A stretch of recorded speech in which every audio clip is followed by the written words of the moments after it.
Our missionaries are currently serving in Bolivia, in Kenya, in Zambia, and in South Africa.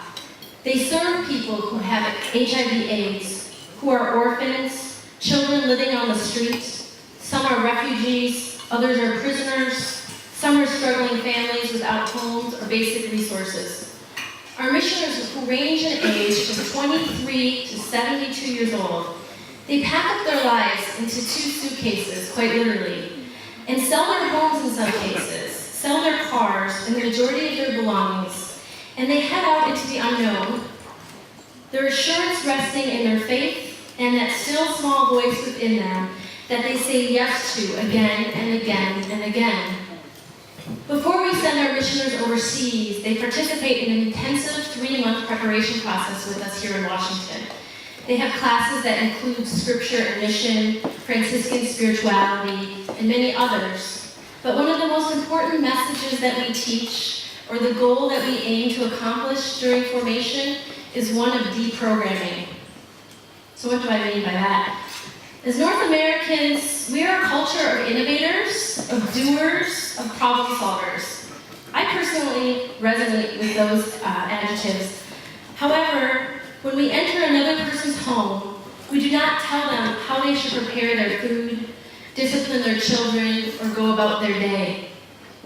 Sometimes, though, when we go to serve those who are living in poverty in another culture, we want to fix the situation and problem solve for them. Our missionaries are trained to serve first and foremost through a ministry of presence, accompanying and respecting the local people. We ask them to spend their time building relationships in the new community before they launch into service.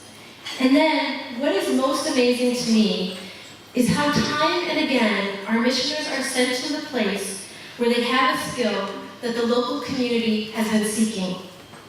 We go out carefully, we go out prayerfully, and it is often the case that we end up exactly where we are supposed to be.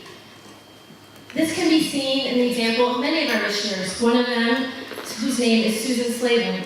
She's a long-time successful trial attorney in New York City, and she recently left her law practice to serve in Nairobi, Kenya. Susan is using her legal skills in a variety of ways, but particularly to start a free legal clinic, serving those who lost their home during the 2007-2008 election violence in Kenya. Susan did not invent this idea of the legal clinic. She was asked. The local community invited her to serve. So it is evident that I'm quite proud of our missioners and their journeys of partnership and solidarity.